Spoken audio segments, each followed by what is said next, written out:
তো বন্ধুরা, আজকের আমি আবার চলে এসেছি তোমাদের সামনে আমার একটা রান্নার ভিডিও নিয়ে। তো আজকে যেটা রান্না করব সেটা শুধু আমার প্রিয় না, সবারই প্রিয়। সেটা হলো, দাঁড়াও তোমাদেরকে দেখিয়ে দিই, সেটা হলো এই যে মাটন। তো আজকে রাত্রে মোটামুটি এটাই করা হবে। তো চলো বেশি না কথা বলে রান্নাটা শুরু করা যাক।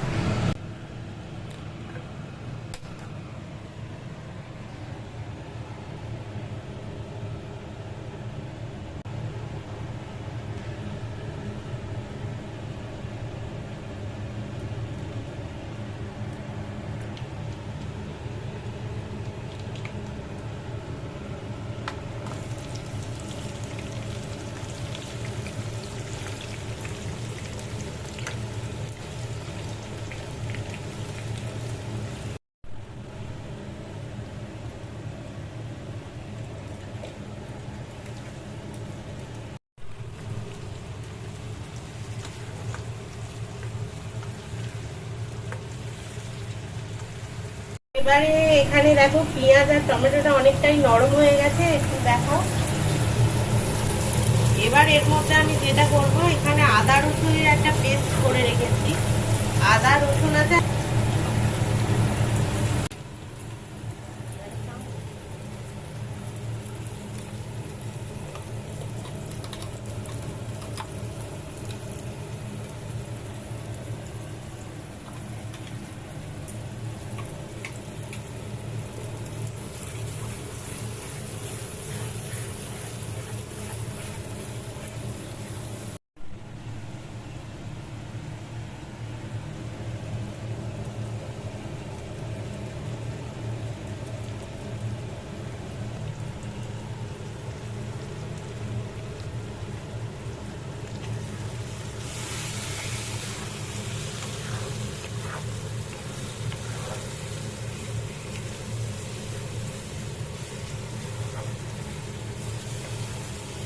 আমি তো মাংস ম্যারিনেট করে রাখিনি, দেখতেই পাচ্ছি একদম সহজ পদ্ধতিতে করছি।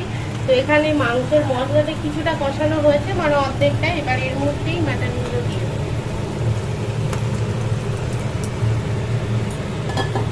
দিয়ে এটাকে দিয়ে দিলাম তার মধ্যে, কারণ এর মধ্যে এবারে এই মাটনের ফ্লেভারগুলো পুরোপুরি ঢুকে যাবে। প্রত্যেকটা মাটনের মধ্যে মশলার ফ্লেভার খুব সুন্দর এবং দারুণ আসে। এটা কিন্তু রেয়াজি মাটন, এটা কোনো মানে দেশি মাটন নয়, কারণ দেখতেই পাচ্ছ পিসগুলো, প্রত্যেকটা পিসের সাথেই চর্বি রয়েছে। এই পিসগুলো খেতে খুবই ভালো লাগে, মাংসের সাথে সাথে একটু করে চর্বি থাকে, যেই কারণে আর মাটন মাটন তো কোনো তুলনাই হয় না।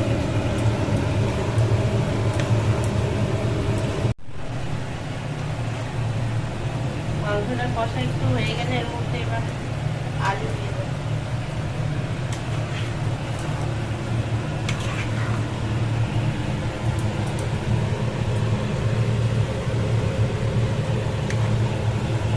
এর মধ্যে আমি কিছু গোটা রসুনের কোয়া দিয়ে দেবো। পুরো গোটা রসুন দেওয়া যেত, কিন্তু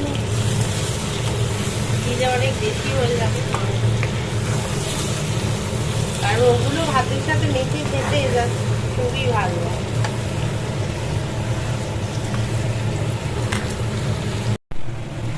তো এর মধ্যে দেখো এই বড় বড় করে কেটে রাখা আলু দেবো, কারণ মাটনে আমরা বড় আলু খেতেই আর কি পছন্দ করি সবাই আমাদের বাড়ি। দেখতেই পাচ্ছ আমাদের সাইজগুলো কিন্তু বিশাল। আজকে তো পুরো আমার কড়া ভর্তি হয়ে গেছে। এটাকে একটু আস্তে আস্তে পুরোটাকে মাংসকে করে মিশিয়ে দেবো। এটা কিন্তু অনেকক্ষণ ধরেই আর কি কষতে হবে, তারপরে আর কি জল দেবো, কারণ না হলে জিনিসটা ভালো হবে না। যত কষা হবে মাংস ততই ভালো হবে। তো আমি মাংসতে মেনলি ছাই গরম মশলাটাই দিই, কারণ এটার গন্ধ মানে দারুণ লাগে। তো মাংস কষানোর সময়ও এখানে বেশ কিছুটা একটু দিয়ে দেবো, দিয়ে মাংসটা আমি আর কি কষিয়ে দেবো।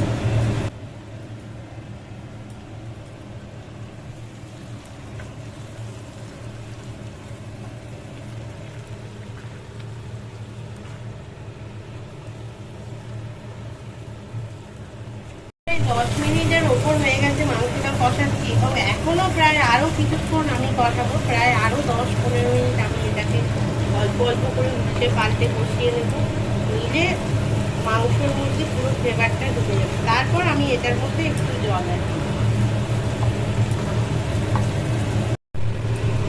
তো দেখো এখানে মাংসটা একদম পুরো কষা হয়ে গেছে, প্রায় আমি 40-45 মিনিট মাংস কষিয়ে নিয়েছি। এর ভিতর থেকে বাবা দেখতে পাবে তেলও ছেড়ে দিচ্ছে বেশি, তো সেই কারণে এবার এতে আমি জলটা দিই।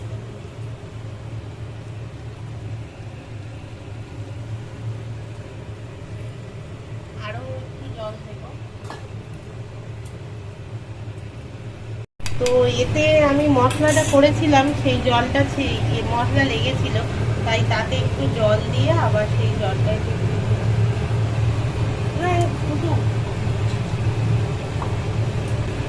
এবার জল দিয়ে এটাকে আমি ফুটিয়ে নেব। তারপর এটাকে আমি হচ্ছে কি প্রেসারের মধ্যে দেবো, ততক্ষণ এটা একটু ফুটবে।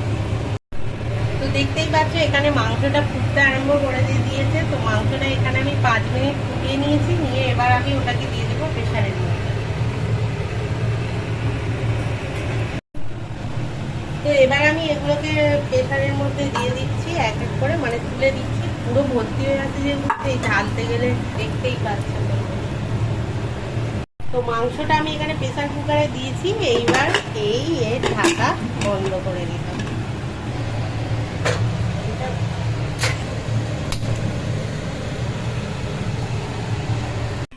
তো মাংসটা দেখলে যে প্রেসারে দিয়ে দিয়েছিলাম। তো চলো এবার খুলে দেখা যায় কি হলো। 5টা সিটি দিয়ে কিছুক্ষণ বসিয়ে রেখেছিলাম।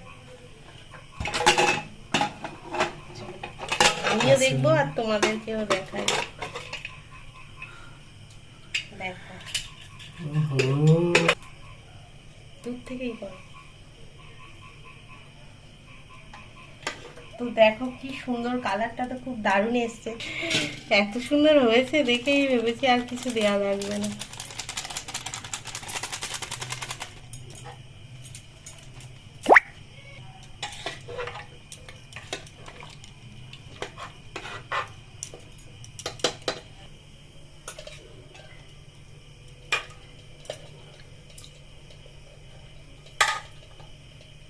আমি একটা কথা